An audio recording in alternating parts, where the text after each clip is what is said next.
तो देखो यहाँ पे ये एम्पलीट्यूड है, ये एम्पलीट्यूड हम देख रहे हैं एक्स के साथ वैरी कर रहा है। मतलब अगर मैं एक रस्सी मानूं, रस्सी पर बन रही है वेव, सो अगर ये एक्स बराबर 0 है तो यहाँ पे अलग अलग एक्स पर हर पार्टिकल जो एसएचएम करेगा उसका एम्पलीट्यूड अलग अलग होगा। मतलब वो अलग अलग एम्पलीट्यूड से एसएचएम करेंगे यहाँ पार्टिकल, दिख रहा है ऐसे हर पार्टिकल अलग अलग एम्पलीट्यूड से एसएचएम कर रहा है। तो कुछ पार्टिकल्स ऐसे होंगे जिनका एम्पलीट्यूड हमेशा 0 होगा, कुछ पार्टिकल्स का डिस्प्लेसमेंट मतलब एम्पलीट्यूड, भाई मैक्सिमम डिस्प्लेसमेंट ही तो एम्पलीट्यूड है, इज ऑलवेज 0, उनका कोई डिस्प्लेसमेंट नहीं होगा। वो पार्टिकल कहलाएंगे नोड्स। क्या कहलाएंगे? नोड्स। ठीक है, वो पार्टिकल्स की पोजीशंस हम कैसे निकालेंगे? तो जो भी आपकी स्टैंडिंग वेव की इक्वेशन होगी उसमें ओमेगा टी वाला टर्म है, वो तो ये बताएगा कि पार्टिकल्स एसएचएम कर रहे हैं। एम्पलीट्यूड कौन बताएगा? ये वाला टर्म एम्पलीट्यूड बताएगा जो आगे लिखा रहेगा, एक्स वाला टर्म, राइट।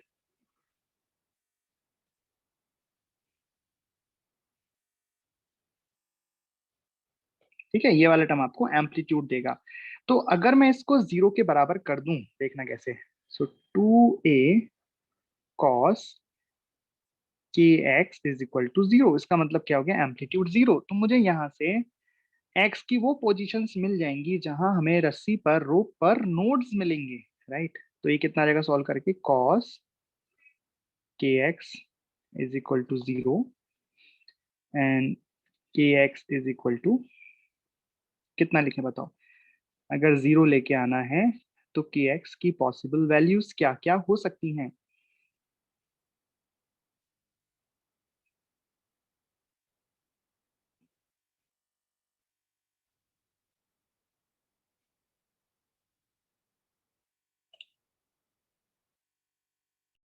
ओके, तो यहाँ पे जो n की वैल्यू है वो क्या है? n की वैल्यू 0 1 2 3 वही कुछ भी हो सकती है, राइट। तो यहाँ से आप देखोगे कि x क्या क्या मिल गया आपको? x बराबर 2n+1 पाई k2 मिल गया। थोड़ा अच्छा करते थे इसको, k को हम क्या लिख सकते हैं यहाँ पे? 2 pi by lambda into x बराबर 2n+1 2 पाई बाई 2। तो यहाँ पे x की वैल्यू क्या आ गई बताइए? x वो पोजीशंस हैं, यहाँ पे x पार्ट डिफरेंस नहीं है, x पोजीशंस हैं। जैसे x बराबर 0 से हम स्टार्ट करेंगे तो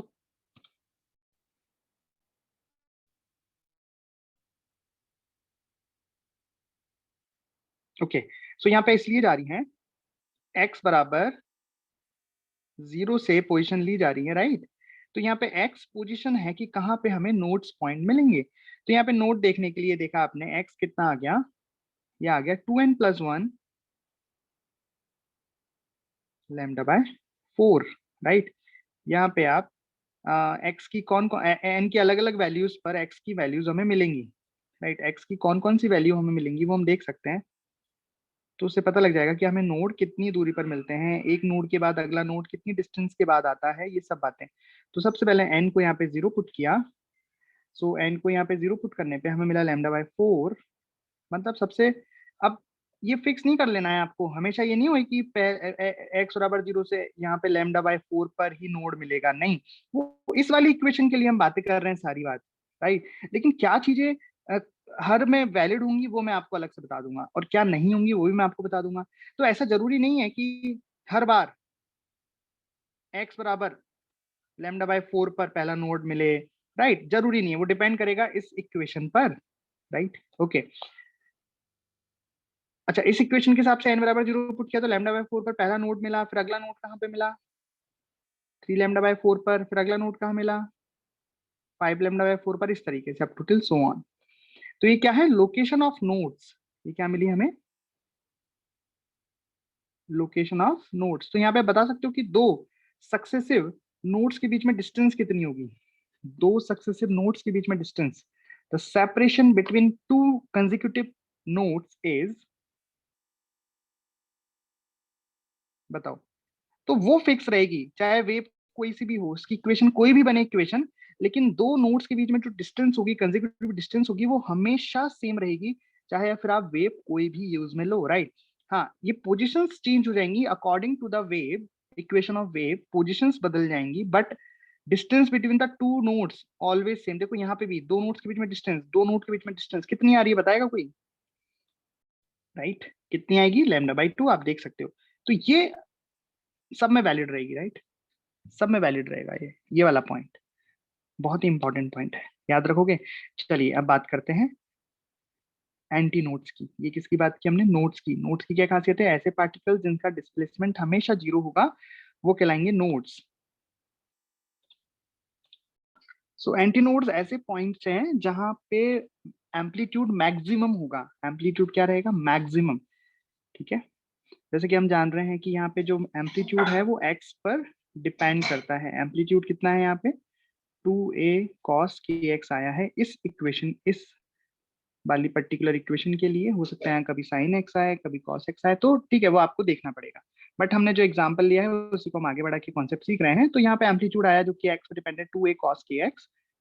तो ऐसे पॉइंट्स, ऐसे पार्टिकल्स जिनका एम्पलीट्यूड हमेशा मैक्सिमम होगा, मतलब यहाँ पे देखो किसी पार्टिकल का जो भी एम्पलीट्यूड होगा हमेशा उसका वही एम्पलीट्यूड होगा, राइट। ओके, एक बार जो फिक्स हो गया हो गया। ओके, जब तक की सारी कंडीशन हम सेम रख रहे हैं। सारी कंडीशन मतलब हमने लेंथ ऑफ द वो इक्वेशन चेंज ना कर दी तब तक। जो इनिशियल दो इक्वेशंस हैं जिनको मिलके वो फाइनल इक्वेशन बन रही है स्टार्टिंग की, वो उसको चेंज ना कर दो तब तक सेम रहेगा, राइट। ओके, सो यहाँ पे मैक्सिमम एम्पलीट्यूड आपको कितना दिख रहा है बोलो? तो देखो यहाँ पे एम्पलीट्यूड की इक्वेशन 2a cos kx, तो अगर cos की वैल्यू 1 हो जाए, भाई यहाँ पे यही वेरिएबल है, 2a तो कांस्टेंट है, तो cos की वैल्यू अगर 1 हो जाए तो हमें मैक्सिमम एम्पलीट्यूड मिल जाएगा, या फिर cos -1 मिल जाए तब भी हो जाएगा। मतलब यहाँ पे मैं देख सकता हूँ कि मैक्सिमम एम्पलीट्यूड क्या होगा। देखो कुछ पार्टिकल्स इस रस्सी पे जो होंगे, कुछ पार्टिकल्स इस मोमेंट पर, जो भी टाइम आप फिक्स करोगे टाइम के साथ, वो तो ऐसे चेंज कर रहे हैं। अगर टाइम, देखो मैं क्या कर रहा हूँ कि टाइम फिक्स मत करो, टाइम को चलने दो, है ना, और एक्स को भी चलने दो। ठीक है, टाइम भी मूव कर रहा है, एक्स में, मतलब प्रॉपर वेव की इक्वेशन। तो आप देखोगे उसमें कि पार्टिकल्स किसी भी जगह पे, कोई पार्टिकल ऊपर, मतलब मैक्सिमम वाले की बात कर लेते हैं, तो पार्टिकल ऊपर भी जाएगा नीचे भी आएगा, ऊपर भी जाएगा नीचे भी आएगा, राइट। लेकिन ये पार्टिकल जब ऊपर होगा तो होंगे कुछ पार्टिकल्स जो नीचे वाले एम्पलीट्यूड को टच करेंगे। मतलब समझना ध्यान से, जब वेव की इक्वेशन है, सपोज ये वेव की इक्वेशन है, चल रही है, तो ये लूप्स बन रही है, लूप नीचे आ रहा है, ये लूप ऊपर जा रहा है, फिर ये लूप ऊपर जाएगा, वो नीचे आएगा। फिर हमने टाइम को किसी जगह पे पॉज कर दिया, टाइम को किसी जगह पे पॉज कर दिया, तो क्या दिखाई दे रहा है कि कुछ पार्टिकल्स अपने पॉजिटिव एम्पलीट्यूड पे है, पॉजिटिव एक्सट्रीम पर हैं, और कुछ पार्टिकल्स अपने नेगेटिव एक्सट्रीम पर हैं। लेकिन जो पार्टिकल अपने नेगेटिव एक्सट्रीम पर है वो, उनका एम्पलीट्यूड भी तो मैक्सिमम हुआ। समझो ध्यान से, मतलब यहाँ वाला पार्टिकल अपने मैक्सिमम, इस पूरी वेव का मैक्सिमम एम्पलीट्यूड है, सपोज ये पार्टिकल अपने मैक्सिमम एम्पलीट्यूड पे है। अभी सारे पार्टिकल ये अपने मैक्सिमम पे हैं, उनमें भी ये सबसे ज्यादा है ना, इसका एम्पलीट्यूड सबसे ज्यादा है इस पोजीशन पे जो पार्टिकल है। लेकिन यहाँ पे इस पोजीशन पे जो पार्टिकल है उस, वो भी तो अपने मैक्सिमम एम्पलीट्यूड पर है इस वक्त, राइट। तो कुल मिला के मतलब बात हम ये कहना चाह रहे हैं कि मैक्सिमम एम्पलीट्यूड का मतलब यहाँ पे +2a और -2a कुछ भी हो सकता है, राइट। तो मतलब cos kx की वैल्यू +-1 दोनों लेंगे हम। तो यहाँ से kx जो होगा वो आएगा n पाई, यहाँ पे n की वैल्यू 0 1 2 3 कुछ भी, k हो गया 2π/λ इंटू एक्स बराबर n पाई, x बराबर n/2, ये आ गया। तो ये पोजीशंस आपको मिल गई किसकी? एंटी नोड्स की। क्या क्या ये पोजीशन देखो जरा एक बार, 0 λ/2,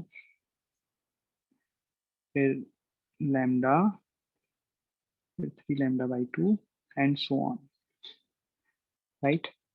अब अगर हम किसी, अच्छा इसमें भी सेपरेशन देख लेते हैं एक बार, कि separation between the to consecutive anti nodes कितना आया। ओके, सो यहाँ पे आप देख रहे हो कि दो एंटी नोड्स के बीच में डिस्टेंस कितनी हो गई। यहाँ पे भी दो एंटी नोड्स के बीच में डिस्टेंस भी आपको कितनी दिख रही है? λ/2 दिख रही है। चलिए अब इसको एक रस्सी पे ड्रॉ करते हैं कि कहाँ कहाँ हमें एंटी नोड्स मिले, कहाँ कहाँ हमें नोड्स मिले। So suppose this is the rope and this is the x is equal to 0। तो आपको बताना है, देखो सबसे पहले यहाँ पे जैसे कि हमें दिख रहा है कि x बराबर 0 पर क्या मिल रहा है? Anti node. तो सबसे पहले मुझे यहाँ पे मिला एंटी नोड, एंटी नोड को मैं ए से डिनोट करूंगा। उसके बाद कितनी डिस्टेंस पर मुझे फिर से एंटी नोड मिलेगा, लैम्डा बाई टू डिस्टेंस पे। सो सपोज ये है लैम्डा बाई टू डिस्टेंस, यहाँ पे फिर से हमें एंटी नोड मिलेगा, मतलब ये हो गया एक्स बराबर लैम्डा बाय टू। फिर लैम्डा बाई टू डिस्टेंस पर मुझे एंटी नोड मिलेगा, तो ये कितना हो गया एक्स बराबर लैम्डा। फिर लैम्डा बाई टू डिस्टेंस पर मुझे फिर से एंटी नोड मिलेगा, तो ये कितना हो गया एक्स बराबर three lambda by two, right. चलो ऐसे आगे भी मिलते जाएंगे।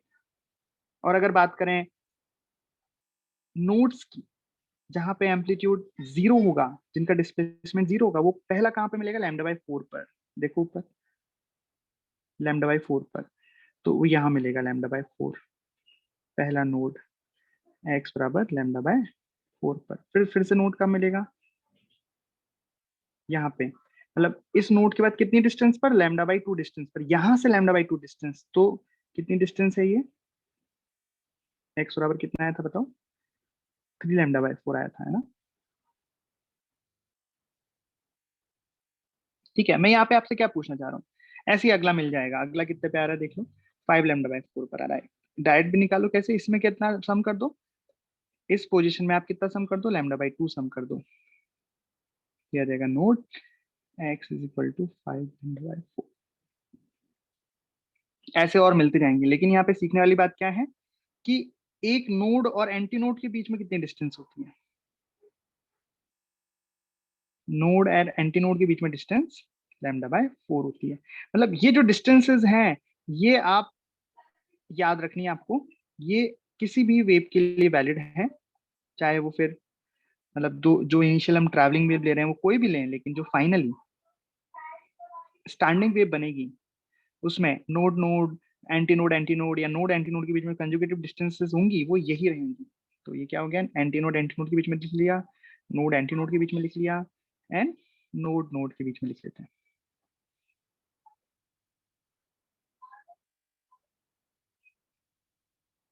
Lambda by to. आया समझ, इस तरीके से ये रिजल्ट्स आपको याद रखने हैं, तो आप बहुत अच्छा हो जाएगा। चलिए ये बात हम समझ गए, और ये बातें हम सीख गए, है ना। तो अब और इसको क्लियरली देखते हैं कि क्या हो रहा है। तो हम डायग्राम बनाते हैं एक। तो इसमें आप समझो क्या हो रहा है वैसे। देखो एक ऐसे स्ट्रिंग है जो स्ट्रिंग बंधी हुई है। अब मैं ये नहीं कह रहा हूँ कि दोनों साइड फिक्स्ड एंड है या फ्री एंड है, अभी मैं उसकी बात नहीं कर रहा हूँ, बट जो वेव बनेगी उसकी मैं बात कर रहा हूँ। तो सबसे पहले हमने टू ए कॉस के एक्स देखा, उसमें एक्स बराबर जीरो पर क्या मिल रहा है, एंटी नोड। मतलब सॉरी, मतलब जो एक्स बराबर जीरो पर जो पार्टिकल है वो अपने रिलेटिव एक्सट्रीम पर है। ये कितनी डिस्टेंस है, टू ए। मतलब अभी ये इस तरह की सिचुएशन होगी, इसमें सपोज इस तरह की वेव्स बन रही होंगी, है ना। तो पहला तो हमें पता है अंत में जो भी इसकी लेंथ होगी उस हिसाब से यहाँ पे इसका जो भी एम्पलीट्यूड होगा। अब ये वाला, ये जो पोर्शन है वो नीचे जा रहा होगा, ये वाला पोर्शन ऊपर, ये नीचे और ये ऊपर, ऐसे काम चल रहा होगा यहाँ पे। मतलब ये जो लूप है ये नीचे आ रहा होगा, ये ऊपर जा रहा होगा, तो मतलब डायग्राम बना के समझते हैं ना। चलिए तो हमने स्टैंडिंग वेव्स का अलग अलग पोजीशन पे डायग्राम बनाया है, लिया है मतलब, ठीक है। अलग अलग पोजीशन पे अलग अलग टाइम पे इसका डायग्राम है कि वो जिस तरीके से चलती हैं वेव, और कब किसकी पोजीशन कैसे रहती है। लेकिन बस अंतर इतना है कि ये कोई जो इक्वेशन है, इसमें आप देखो एक्स बराबर जीरो पर, एक्स बराबर जीरो पर हमें क्या मिल रहा है, नोड मिल रहा है। मतलब एक्स बराबर जीरो डालने पर जो एम्पलीट्यूड है भाई, यहाँ पे इसका एम्पलीट्यूड कितना है बताओ, इस इक्वेशन के हिसाब से ए एक्स बराबर है टू ए कॉस के एक्स, है ना। तो एक्स बराबर जीरो डालने पर तो ये टू ए आना चाहिए भाई। डालो एक्स बराबर जीरो, तो कॉस जीरो कितना होता है, वन, टू ए। मतलब ये जिस वेव का डायग्राम है, जिस ये स्टैंडिंग वेव का डायग्राम है, बेसिकली वो इसका नहीं है। यहाँ पे साइन एक्स की जगह क्या होगा, ऑब्वियस है कॉस एक्स रहा होगा, राइट। कॉस एक्स की जगह क्या रहा होगा, साइन एक्स रहा होगा, तभी तो एक्स बराबर जीरो पुट करने पर ये टर्म कितनी हो गई, जीरो। और यहाँ पे जो एम्पलीट्यूड मिला हमें पार्टिकल का, वो क्या मिला, साइन एक्स। तो ये अच्छा हो गया, मतलब कि देखो जो मैं आपको बार बार बोल रहा था कि जरूरी नहीं कि वही इक्वेशन हो, कि 2a cos kx ही हो हमेशा, ऐसा जरूरी नहीं, ये चेंज हो सकते हैं, और चेंज होंगे तो क्या फर्क पड़ेगा, ये फर्क पड़ेगा कि उसकी जो पोजीशन ऑफ नोड और एंटी नोड है वो चेंज हो जाएंगे। जैसे कि यहाँ हो गया, तो मुझे यहाँ इसका डायग्राम मिला, इसलिए सपोज ये वाली इक्वेशन है, राइट। तो अभी हम टाइम के टर्म की बात नहीं करते हैं, ठीक है, टाइम, ओके, t बराबर 0, x बराबर 0 की बात कर लेते हैं ना। तो बिल्कुल t बराबर 0 पर क्या है, t बराबर 0 पे देखो, सबसे x में देखते हैं अपन, सबसे पहले x में आप एम्पलीट्यूड पे ध्यान देंगे, अपन एम्पलीट्यूड पे ध्यान दे रहे हैं अपन, है ना। तो x बराबर जब 0 पुट किया मैंने, तो x बराबर जब 0 डाला तो ये कितना हो गया, 0। मतलब जो पोजीशन है x बराबर 0, वहां पे हमें क्या मिला है, एंटी नोड मिला है इस मोमेंट पर। सब हम स्टार्ट कर रहे हैं सबसे ऊपर वाली वेव से, फिर धीरे धीरे क्या होगा, धीरे धीरे ये वेव नीचे आएगी, तो फिर इसके करस्पॉन्डिंग ये नीचे, और ये पूरा नीचे खिसक जाएगा। मतलब देखो, मैं इसको अलग अलग में बनाता तो भी सही रहता, पर अब एक में ही बना लिया तो ठीक है। देखो सबसे पहले ये रही वेव, जो पार्टिकल्स हैं वो अपने कहाँ पे हैं, रिलेटिव एक्सट्रीम पर हैं, उनका जो भी एक्सट्रीम पोजिशन है वो वहां पर है सबसे पहले। ये जो ब्लू कलर की रे मैंने बनाई है, ब्लू कलर की वेव जो ली है, ठीक है। तो आप इसमें देखो क्या हो रहा है कि सबसे पहले ब्लू वाला, तो सबसे पहले वाले में यहाँ पे सभी पार्टिकल्स कहाँ हैं, देयर एक्सट्रीम पर हैं,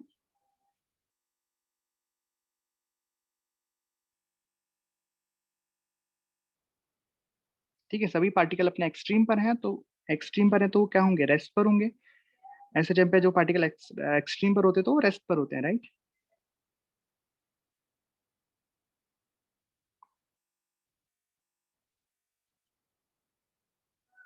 और सभी पार्टिकल अगर रेस्ट पर हैं तो काइनेटिक एनर्जी कितनी हो जाएगी, काइनेटिक एनर्जी हो जाएगी 0। लेकिन यहाँ पे पोटेंशियल एनर्जी क्या हो जाएगी फिर, potential energy will be maximum. मतलब जितनी की जितनी एनर्जी होगी इस स्ट्रिंग की, वो सारी की सारी एनर्जी किसके रूप में स्टोर होगी इसके अंदर, पोटेंशियल एनर्जी के रूप में।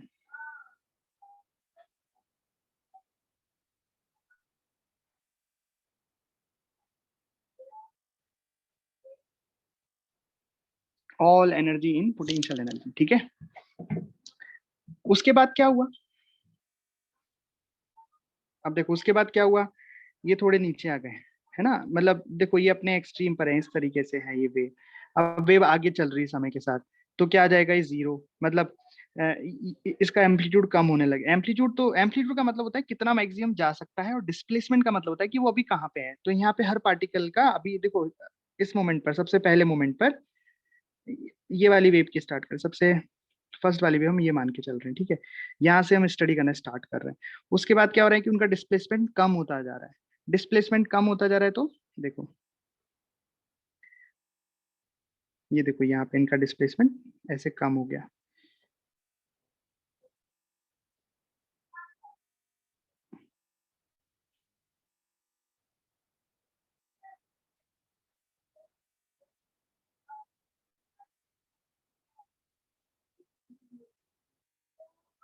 इस तरीके से, राइट।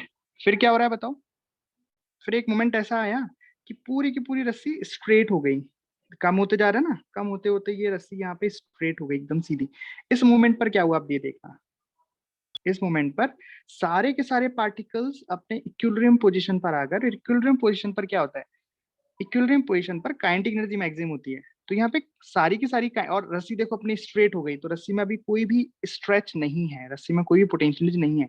तो इस पोजीशन पर all the particles are at equilibrium. तो काइनेटिक एनर्जी यहाँ पे क्या हो जाएगी, मैक्सिमम, और पोटेंशियल एनर्जी यहाँ क्या हो जाएगी, 0, राइट। उसके बाद क्या होगा, अभी खत्म नहीं हुआ मामला, उसके बाद ये नीचे जाना स्टार्ट कर देंगे हम इस तरीके से। तो आप देख रहे हो यहाँ पे कैसे लूप्स बन रहे हैं।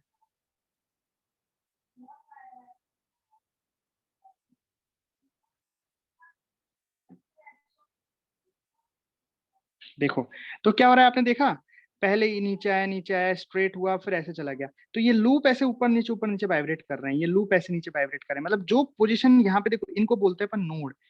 ये जो पार्टिकल्स है जिनको मैं गोल ऐसे करके दिखाता हूँ, स्क्वायर करके, ये है नोड पार्टिकल। ये इन पार्टिकल्स का एम्पलीट्यूड हमेशा 0 है। समझ में आ रही है बात? मतलब ये पार्टिकल्स हिल नहीं रहे अपनी जगह से, लेकिन अगर ट्रैवलिंग वेव होती तो हर पार्टिकल अपने अपने एम्पलीट्यूड तक, हर पार्टिकल का कुछ ना कुछ डिस्प्लेसमेंट होता, लेकिन यहाँ पे हर पार्टिकल का डिस्प्लेसमेंट फिक्स है उसके रिलेटिव पोजीशन पर, कि वो इतना ही जा सकता है, ये तो जा ही नहीं सकते, ये पार्टिकल इतना ही ऊपर जा सकता है, सॉरी यहाँ वाला पार्टिकल इतना ही ऊपर जा सकता है, ये इसका मैक्सिमम एम्पलीट्यूड तक जा सकता है, ये वाला यहाँ तक ही जा सकता है। ये जो फर्स्ट वेव मैंने बनाई है, फर्स्ट लाइन जो इस कलर से बनाई है, ग्रीन से, सॉरी ब्लू से, दैट इज द, ये सभी अपने एक्सट्रीम पर है। मतलब देखो यहाँ पे 2a की वैल्यू कितनी आ गई, सपोज अगर इस ग्राफ को हम माने तो 2a, यहाँ पे 2a कितना है, बेसिकली 20 है 2a, राइट? अरे ग्राफ समझ में आई आपको, है ना? तो ऐसे चलता है, मतलब आपको थोड़ा फील कराने के लिए कैसे चलता है, कैसी इक्वेशन, इस इक्वेशन का मतलब क्या है ना?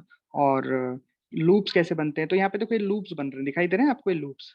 तो ये इक्वेशन में इसमें एक्स भी माने चल रहा है, टी भी चल रहा है ना? तो ये आपको दिखाई देगा, और ये ऊपर भी जा रहे हैं, नीचे जा रहे हैं, समझ में आ रही है बात?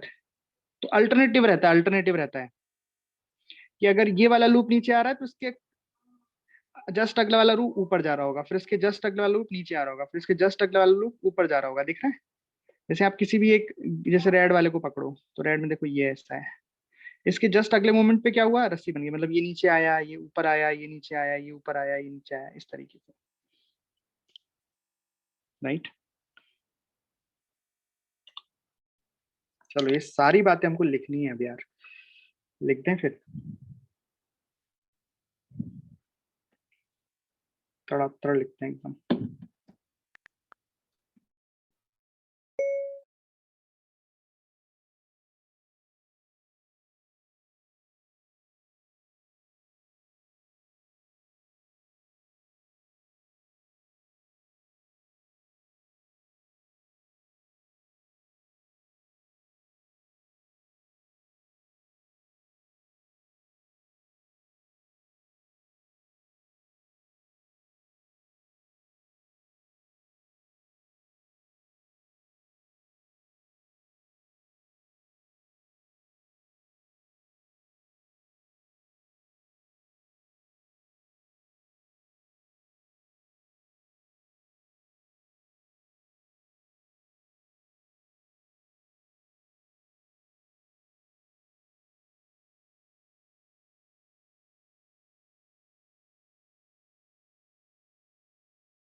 ओके, सबसे पहले ट्रैवलिंग वेव की बात करें। ट्रैवलिंग वेव में आपको पता है कि हर पार्टिकल एसएचएम परफॉर्म करता है, उसकी फ्रीक्वेंसी सेम होती है, एम्पलीट्यूड सेम होता है, हर पार्टिकल का एम्पलीट्यूड सेम होता है किसमें, ट्रैवलिंग वेव में। बट उनका फेज डिफरेंस, उनमें फेज में डिफरेंस होता है हर पार्टिकल के, और उसका फेज डिफरेंस हमने पढ़ा था पार्टिकल्स के बीच में, phase difference in travelling wave that is के delta x, right?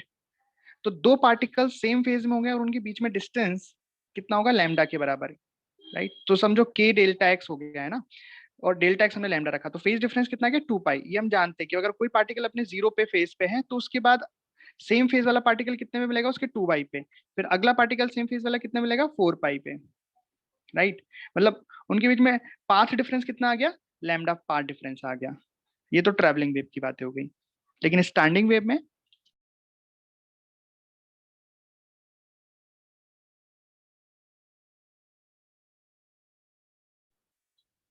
Standing wave में जो नोड्स रहते हैं, जो नोड्स रहते हैं वो स्ट्रिंग को लूप्स में डिवाइड करते हैं, ऐसा, ठीक है? और जितने भी पार्टिकल सेम लूप में हैं वो सेम साइड मोशन करते हैं। जैसे अगर इस लूप के पार्टिकल है तो सभी एक साथ नीचे आएंगे, इस लूप के पार्टिकल सभी एक साथ ऊपर जाएंगे। इन एक ही लूप के सभी पार्टिकल्स एसएचएम परफॉर्म करेंगे, ये पक्की बात है।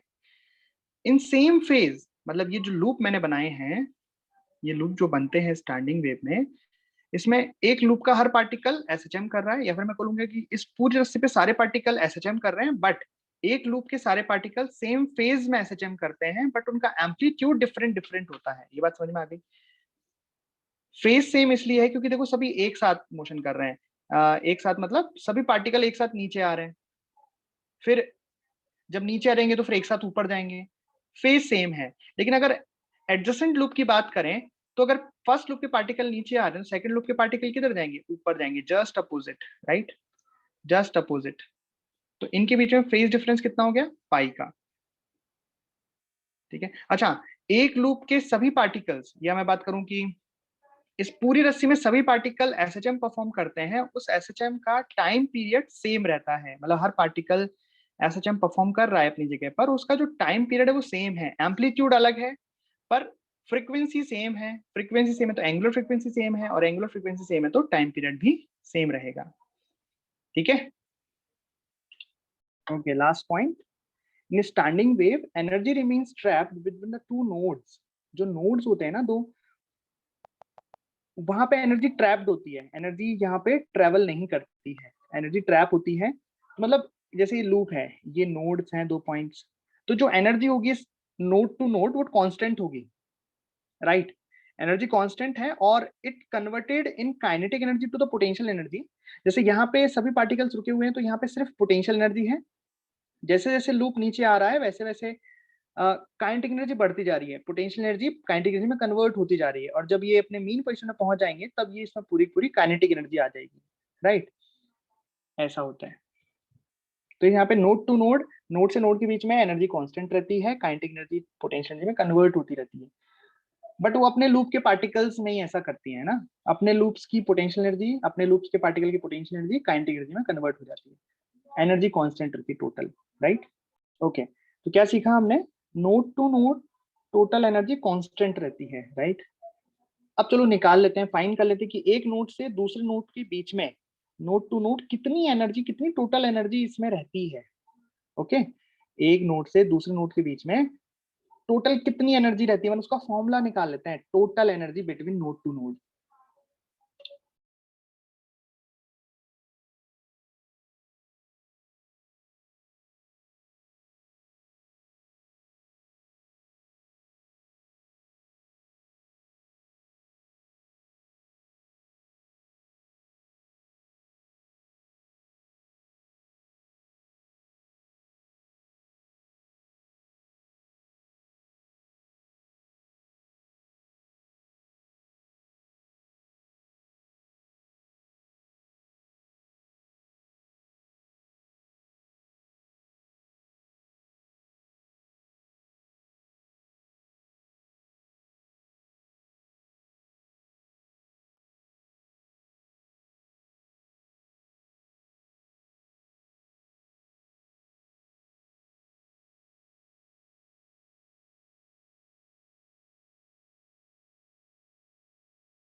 ओके, तो जो हमने डायग्राम पढ़ा था यहाँ पे मैंने आपको बताया था कि ये जो वाला पॉइंट होता है, जब सारे पार्टिकल्स अपने इक्विलिब्रियम पॉइंट पर होते हैं उस वक्त काइनेटिक एनर्जी मैक्सिमम होती है, पोटेंशियल एनर्जी जीरो होती है। तो अगर इस मोमेंट पर हम काइनेटिक एनर्जी निकाल लें तो वही टोटल एनर्जी के बराबर भी हो जाएगी, राइट।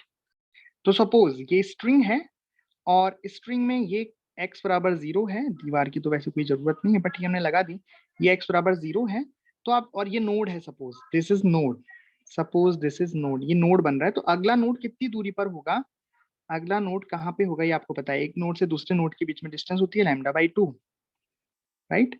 तो नोड बेसिकली लूप लेंथ भी हो गया, λ/2 लूप लेंथ भी, हम जानते हैं कि एक नोड से दूसरे नोड के बीच में ऐसे लूप बनता है, राइट। फिर अगला लूप बनेगा एक नोड से दूसरे नोड, फिर अगला लूप बनेगा एक नोड से दूसरे नोड, है ना, ऐसा होता है। बट हम किस मोमेंट पर एनर्जी निकालना चाहते हैं, जब ये वेव ऐसी हो जाए, ऐसी हो जाएगा मतलब सारे पार्टिकल्स अपने इक्विलिब्रियम पॉइंट पे आ जाएं।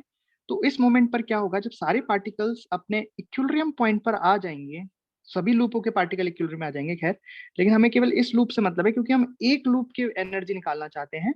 तो यहाँ पे क्या होगा, हर पार्टिकल्स के पास जो वेलोसिटी होती है उनकी, ऐसे हम करें तो कुछ वेलोसिटी होगी, वो वेलोसिटी अपने मैक्सिमम उसमें आ जाएंगे।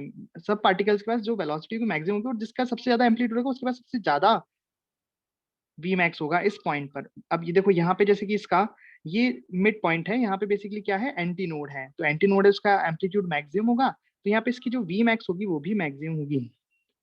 अब ये वी मैक्स सभी का अलग अलग होगा, राइट, वी मैक्स सभी का अलग अलग होगा। तो यहाँ इसके बगल में जो पार्टिकल है उसके पास भी वेलोसिटी होगी, पर इसका वी मैक्स उस वाले के वी मैक्स से थोड़ा कम होगा, इसके भी अपने मैक्सिमम में होगा, लेकिन इसका वी मैक्स उसके वी मैक्स से थोड़ा कम होगा, ऐसे, राइट। और नोड वाले का तो जीरो ही होगा, ऐसा इधर भी होगा, राइट, ऐसा। लेकिन हमें क्या करना है, अब क्या करेंगे, अब देखो हर पार्टिकल के पास अलग अलग वेलोसिटी है, राइट। तो अलग अलग वेलोसिटी तो हमें क्या करना पड़ेगा, यहाँ पे एलिमेंट लेना पड़ेगा। सो हमने यहाँ पे एक्स पे जाके एक dx का एलिमेंट लिया, और इस dx का मास है सपोज dm, x पे जाके dx का मास, और इस dx मास का जो पार्टिकल है ये वाला, इसकी काइनेटिक एनर्जी लिखी हाफ m v स्क्वायर। इस पार्टिकल की जो वेलोसिटी होगी इस मोमेंट पर, हमें कौन सा v मैक्सिमम, भाई तभी तो काइनेटिक एनर्जी मैक्सिमम निकलेगी। ये काइनेटिक एनर्जी जो निकलेगी वो मैक्सिमम काइनेटिक एनर्जी निकलेगी। मैक्सिमम काइनेटिक एनर्जी कब होती है, जब ये स्टैंडिंग वेव के सारे पार्टिकल्स अपने इक्विलिब्रियम पे होंगे, इसमें पोटेंशियल जीरो रहेगी, तो यही टोटल एनर्जी भी हो जाएगी, राइट। ये बेसिकली यही टोटल एनर्जी भी हो जाएगी। अब ये जो वी मैक्स है ये कैसे निकालें हम, अब हर पार्टिकल का वी मैक्स अलग होगा, हमने एक्स डिस्टेंस पे कोई पार्टिकल लिया है उसका वी मैक्स कैसे निकालें। तो बेसिकली ये जो वी मैक्स है वो है ए ओमेगा, राइट। तो हमें लिखेंगे half D M A omega. अब ओमेगा तो सभी पार्टिकल्स का सेम होगा, लेकिन जो ये ए है वो डिपेंड करेगा किस पर, एक्स पर, राइट।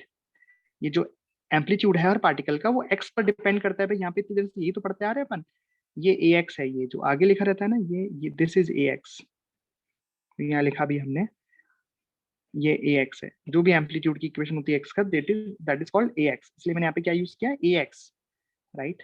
अब जो ए एक्स होगा वो डिपेंड करेगा इक्वेशन पे, है ना, कि स्टैंडिंग वेव की इक्वेशन क्या है वहां से देख के निकाल सकते हैं।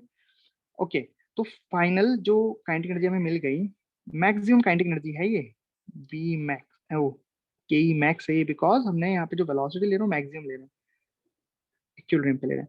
हाफ की जगह हाफ, मास कितना लिख सकते हैं हम इस छोटे से पार्टिकल का, म्यू पता है हमें मास पर लेंथ, तो म्यू इंटू डी एक्स लिख सकते हैं, और ये हो जाएगा ए एक्स ओमेगा स्क्वायर, राइट। समझ में आई बात। अब देखो ए एक्स अब क्या लें, तो अब ए एक्स हम ये ले लेते हैं, सब सपोज जिसका हमने डायग्राम बनाया था यहाँ, ये डायग्राम में हमने ए एक्स के लिए था 2a sin x, तो चलो 2a sin x ले लेते हैं यहाँ, ए एक्स का मतलब, सो साइड में लिख लेता हूँ मैं कि यहाँ मैंने ए एक्स माना है 2a sin x, ठीक है। अगर मैंने यहाँ पे ए एक्स 2a sin x माना है, मतलब जो एम्पलीट्यूड है उसकी x के साथ जो इक्वेशन है वो हमने ली है 2a sin x, समझना। तो यहाँ पे जो एम्पलीट्यूड है वो x बराबर 0 पर क्या मिलेगा, नोड, और अगला नोड हमें कहाँ मिलेगा, x बराबर लैम्डा बाई 2 पर, तो हमें x की पोजीशन भी मिल गई। भाई इसको इंटीग्रेट करना पड़ेगा ना टोटल काइनेटिक एनर्जी निकालने के लिए पूरे लूप की। ये तो एलिमेंट लिखा है, एक एलिमेंट की है, लेकिन हमें तो क्या निकालनी है, x बराबर 0 से x बराबर लैम्डा बाई 2 की निकालनी है। अब इसको इसको हमने नोड माना है, तो बेसिकली हमने यही वाला एम्पलीट्यूड माना है ना, इसलिए ए एक्स की वैल्यू हम 2a sin x लिख रहे हैं। अगर यहाँ पे हम चेंज कर देते हैं तो उसके हिसाब से फिर हमें यहाँ पे x की पोजीशन भी चेंज करनी पड़ेगी, लेकिन हम तो एक फॉर्मूला निकालना चाहते हैं। तो हमने सपोज ये वाली मान लिया कि यही इक्वेशन यहाँ पे इस हिसाब से एम्पलीट्यूड चेंज हो रहा है, तभी तो हमने एक्स बराबर 0 पर नोड ले लिया, और फिर एक्स उसके लैम्डा बाई 2 डिस्टेंस आगे भी एक और नोड मिल जाएगा, राइट। यहाँ तक आ गया बात समझ में। अब ए एक्स की जगह आप पुट कर दोगे कितना, 2a sin x, चलो करते हैं।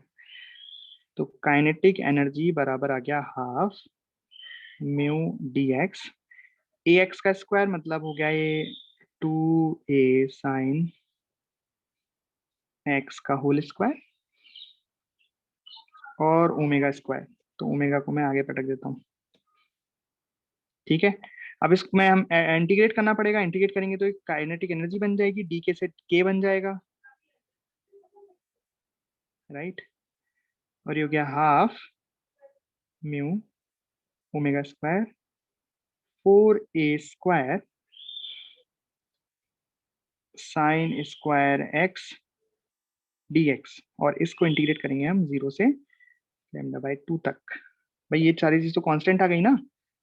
ओके, तो यहाँ से काइनेटिक एनर्जी मैक्सिमम हमें मिला 2 म्यू ओमेगा स्क्वायर a²। ठीक है, इसको वो कर दो, साइन स्क्वायर का इंटीग्रेशन आप कैसे करोगे? तो साइन स्क्वायर का डायरेक्ट इंटीग्रेशन नहीं हो सकता, इसको चेंज करना पड़ेगा, और वो हम जानते हैं ना 1 माइनस कॉस 2x/2 से। तो 2 बाहर निकाल देता हूँ और अंदर हो जाएगा 1 minus cos 2x divide by पूरे का 2 आता, 2 मैंने बाहर निकाल दिया तो अंदर बचा ये। अब इसको इंटीग्रेट करना हम जानते हैं ना, ऐसे चेंज करना पड़ेगा। ठीक, तो यहाँ से काइनेटिक एनर्जी मैक्सिमम आ गई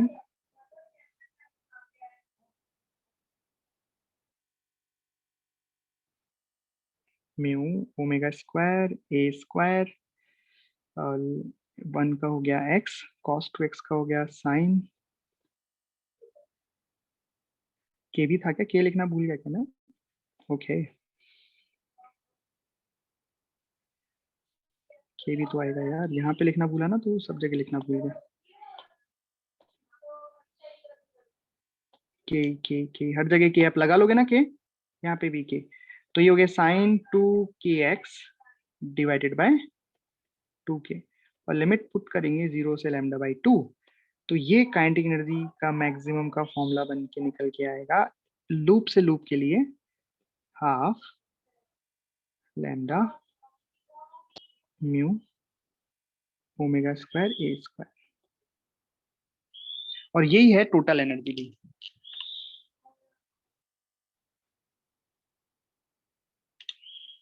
समझे क्या? तो नोड से नोड के बीच में यानी एक लूप की जो टोटल एनर्जी निकल के आई वो ये निकल के आई। ये फॉर्मूला आप याद रख सकते हो, राइट। तो ये काइनेटिक एनर्जी मैक्सिमम या फिर टोटल एनर्जी लूप से लूप, एक लूप से दूसरे लूप के बीच में। तो यहाँ पे कई बार फॉर्म डायरेक्ट आ जाता है कि भाई ये जो काइनेटिक टोटल एनर्जी वो किसके प्रोपोर्शनल है, किसके इनवर्सली प्रोपोर्शनल है, क्या है? तो इनवर्सली प्रोपोर्शनल तो कुछ भी नहीं है, पर यहाँ पे हाँ वेवलेंथ के प्रोपोर्शनल है ना, फ्रीक्वेंसी के स्क्वायर के प्रोपोर्शनल है, राइट। यहाँ पे हम थोड़ी सी रिलेशन भी लगा सकते हैं, कैसे? जैसे हम जानते हैं frequency is equal to velocity upon wavelength, right. और ओमेगा के टर्म में रिलेशन बना लो इसका, फिर ओमेगा से इसको रिप्लेस करो, राइट। तो फ्रीक्वेंसी के टर्म में, मतलब देखो करके दिखाता हूँ, ठीक है, मतलब कर ही लोगे ना आप, जिसके टर्म में पूछेगा उसके टर्म में। जैसे यहाँ पे इसको अगर वेलोसिटी ऑफ वेव के टर्म में लाना है तो वो भी हम ला सकते हैं, लेकिन ये ध्यान रखना है आपको, ये एक लूप की है energy of one loop, energy of one loop. चलो बताओ, अगर आपसे एनर्जी ऑफ एन लूप पूछ ली जाए तो क्या करोगे? इसको एन से मल्टीप्लाई कर देना।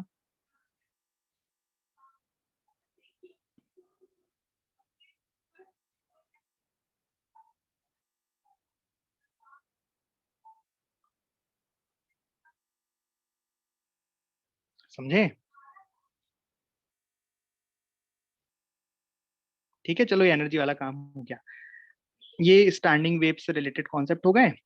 ओके, अब इसके प्रैक्टिकल एप्लीकेशंस देखते हैं। जैसे आप गिटार में देखते हो ना, गिटार में कैसे अलग अलग फ्रिक्वेंसी निकलती है, उससे हम हाथ को आगे पीछे करते हैं ना, वहां पे देखा आपने कभी गिटार बजाते हुए किसी को? तो वहां पे अपन जो एक हाथ से तो अपन उसको वाइब्रेट करते हैं स्ट्रिंग को, और दूसरे हाथ से हम क्या करते हैं, नोट चेंज करते हैं। तो नोट चेंज क्या होता है, फ्रीक्वेंसी उसमें कैसे चेंज करती हैं, कैसे अलग अलग साउंड निकलता है उसमें, अलग अलग फ्रीक्वेंसी का साउंड कैसे निकलता है, वो मतलब प्रैक्टिकल एप्लीकेशन पढ़ेंगे, ठीक है। उसमें स्टैंडिंग वेव्स भी बनती हैं। कोई पूछे गिटार में कौन सी वेव बनती है, वेव तो जनरेट होती है तो पता है आपको, पर कौन सी वाली जनरेट होती है? स्टैंडिंग जनरेट होती है। भाई गिटार में जो आपने गिटार तो देखी है ना यार, एक साइड से फिक्स रहती है और दूसरे साइड से भी हम हाथ से उसको दबा के फिक्स करते हैं, नोड बनाते हैं, राइट। हाँ, सो अब हम पढ़ेंगे वाइब्रेशन ऑफ स्ट्रिंग।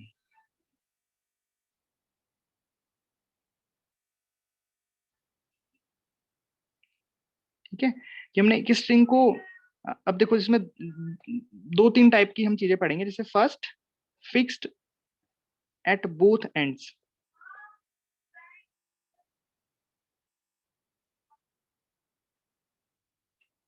मतलब दोनों साइड से जो स्ट्रिंग है उसको बांध दिया गया है, दोनों साइड से फिक्स्ड एंड। ठीक है, और दूसरा टाइप इसमें पढ़ेंगे हम फिक्स्ड एंड फ्री।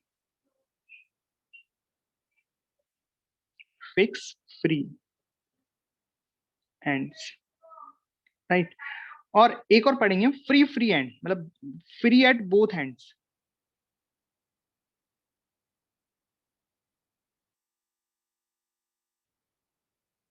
अच्छा, मैंने इसको ऐसे बराबर करके क्यों लिखा है, बेसिकली मैं ये बताना चाह रहा हूँ कि दोनों साइड से फिक्स कर देते हैं या दोनों साइड से फ्री कर देते हैं, उसके जो रिजल्ट्स निकलते हैं वो सेम होते हैं, राइट, वो सेम होते हैं। ठीक है, और फिक्स फ्री वाला अलग होता है। तो सबसे पहले हम यही वाला पढ़ेंगे, फिक्स एट बोथ एंड्स। पहले फिक्स एट बोथ एंड्स देखेंगे, फिर हम समझेंगे कि अगर फ्री एट बोथ एंड्स होगा तो कैसे रिजल्ट सेम है, राइट। ओके, तो फर्स्ट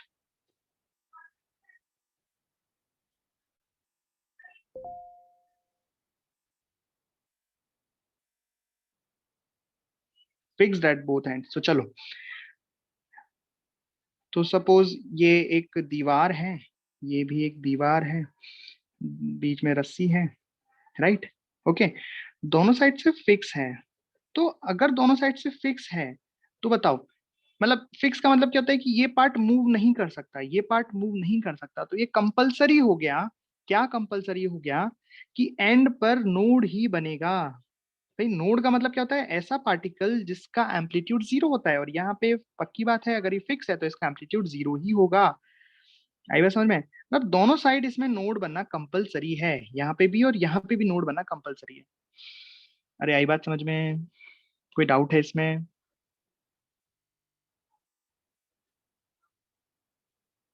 ओके, अब आप इसमें देखो, तो इसमें सबसे कम लूप कितने बन सकते हैं। देखो हमने यहाँ पे इसको ऐसे वाइब्रेट कराया और छोड़ दिया, तो वाइब्रेट कराया छोड़ दिया, तो जैसे जैसे हम इसकी फ्रीक्वेंसी बढ़ाते जाएंगे तो वैसे वैसे इसमें नंबर ऑफ लूप्स बढ़ते जाते हैं। वो मैं बताऊंगा कि वो फ्रीक्वेंसी क्या होती है क्या नहीं होती। बट आप बताओ इसमें मिनिमम लूप क्या हो सकते हैं। तो इधर भी नोड रखना है, इधर भी नोड रखना है, मिनिमम लूप्स इसमें कितने हो सकते हैं बताना है। इस रस्सी में मिनिमम लूप एक हो सकता है, आधा लूप हो सकता है, या उससे भी कम भी हो सकता है, बताओ। So minimum loop in this arrangement कितना पॉसिबल है, कि उससे कम लूप्स तो हो ही नहीं सकते। One loop, right. भाई हमें पता है कि इधर भी नोड होना है, इधर भी नोड होना है। अगर दोनों साइड नोड होना है तो अगर हम कम से कम लूप भी बनाएंगे तो एक लूप तो बनेगा ही बनेगा, क्योंकि दोनों साइड आपको नोड रखना है ना। दोनों साइड वाले पार्टिकल्स एम्पलीट्यूड उनका जीरो है। तो यहाँ मिनिमम से मिनिमम कितना लूप बन सकता है इस रस्सी में, इस स्ट्रिंग में वन लूप बन सकता है। आई बात समझ में? अरे बोलो। अच्छा, अगला केस, सेकंड केस इसमें क्या हो सकता है। अच्छा, एक लूप बना लिया हमने, एक के बाद कितने लूप बन सकते हैं इसमें, परफेक्ट लूप बनाने हैं हमें। तो एक के बाद मिनिमम कितने लूप इसमें बन सकते हैं, क्या वन प्लस हाफ बन सकता है, कि वन प्लस थ्री फोर्थ बन सकता है, कि दो बनेंगे, बताओ। सबसे कम इसमें एक लूप बन सकता है, एक से कम लूप इसमें नहीं बन सकते। अगर लूप बनेंगे तो सबसे कम लूप एक बनेगा, परफेक्ट लूप, है ना। एक के बाद दो बनेंगे। ये आ रही बात समझ में आपको? क्योंकि दोनों साइड नोड बनना कंपलसरी है,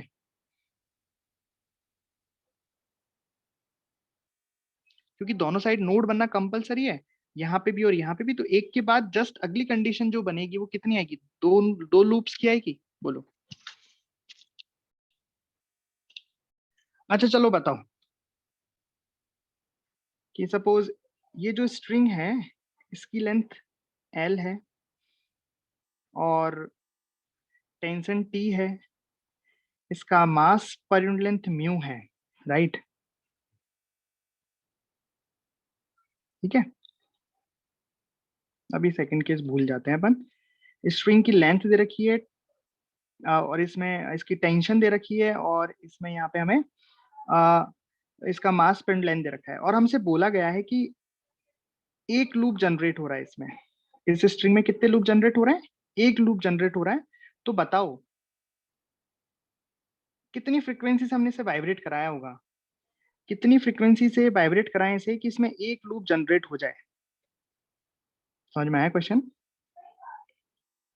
मतलब इस रोप की लेंथ एल है, टेंशन टी है और मास पर लेंथ म्यू है। आपको बताना है कि इसको कितनी फ्रीक्वेंसी से वाइब्रेट कराएं कि इसमें एक लूप जनरेट हो।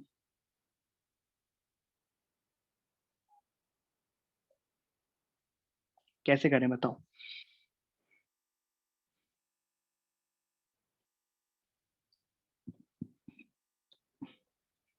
देखो, इस रोप की लेंथ एल है, ये हमें पता है। ओके, एक लूप बन रहा है तो लूप ऑफ वन लेंथ कितनी होती है? Length of one loop, sorry, length of one loop is equal to lambda by two. भाई लूप का मतलब क्या है? Node to node, node to node को लूप बोलेंगे। नोड टू नोड की डिस्टेंस कितनी होती है?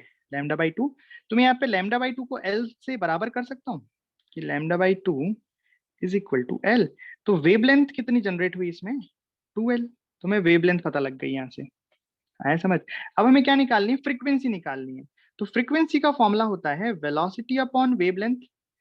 अगर इस स्ट्रिंग में टेंशन टी है और मास पर लेंथ म्यू है, तो इस रस्सी में जनरेट वेलोसिटी कितनी हो जाएगी? वेव की velocity under root T upon mu. Right. अब देखो, आप बोलोगे सर ये वाली तो ट्रैवलिंग वेव होती थी, तो ये कैसे बनी है वेव? स्टैंडिंग वेव बनती कैसे? दो ट्रैवलिंग वेव मिलके तो स्टैंडिंग वेव बना रही है। तो मतलब ये जो वेलोसिटी कहने का मतलब है, ये उस ट्रैवलिंग वेव की वेलोसिटी ही है जिनसे मिलके ये स्टैंडिंग वेव बन रही है। राइट। ओके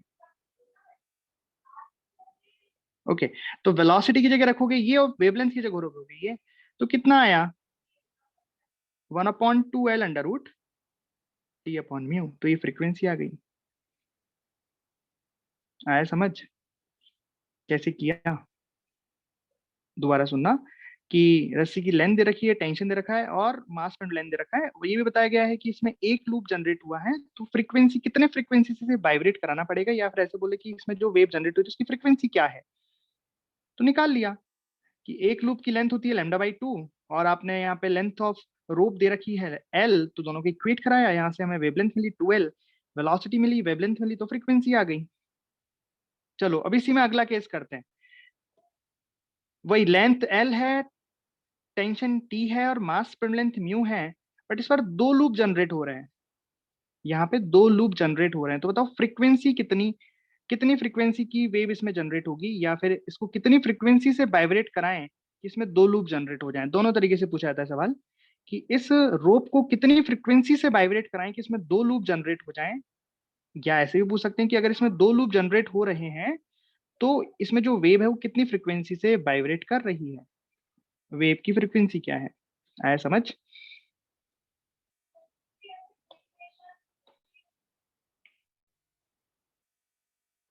देखते कौन सबसे पहले आंसर बताता है। मैं भी कर रहा हूँ सॉल्व।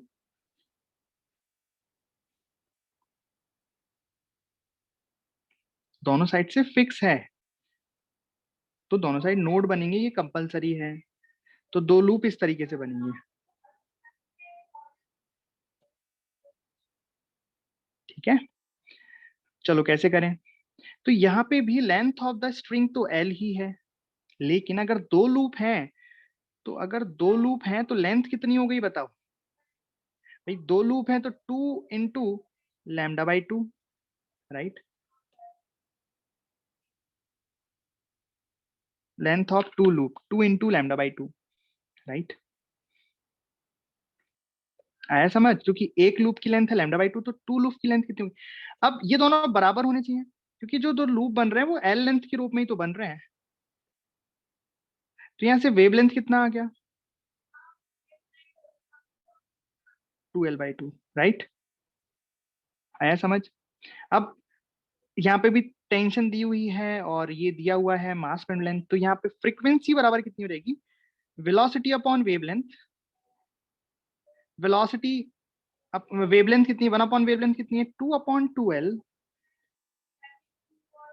एंड वेलोसिटी हो गई √T अपॉन म्यू। ये आंसर देखिए किस किस का है आंसर। राइट, वेरी गुड, काफी लोगों ने आंसर दिया है वाला, समझ में आया। अच्छा, जिसको नहीं आया वो अब अगला वाला। चलो, अगर 3 लूप, यही काम अगर 3 लूप के लिए करना हो, ऐसा बोल रखा है कि टेंशन T है, लेंथ L है, मास पर लेंथ म्यू है, बताओ अगर 3 लूप यहाँ बनेंगे, इस रस्सी में अगर 3 लूप्स बन रहे हैं तो फ्रीक्वेंसी कितनी होगी, या कितनी फ्रीक्वेंसी से हम वाइब्रेट कराएंगे इसमें 3 लूप बनेंगे। जल्दी से देखते कौन बताता है। मैं डायरेक्ट लिख रहा हूं, यहाँ देखो, इसको नाम देते हैं, this is F1, this is F2, this is F3। बताओ कितना आ रहा है, ये आ रहा है 3/2L √T अपॉन म्यू।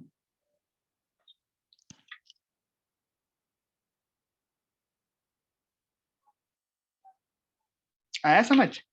तो आपने एक ट्रेंड देखा यहाँ पे, जब एक लूप था तो 1/2L, जब 2 लूप थे तो 2/2L, जब 3 लूप बने तो 3/2L, फिर अगर 4 लूप बनेंगे तो 4/2L, n लूप बनेंगे तो n/2L, राइट।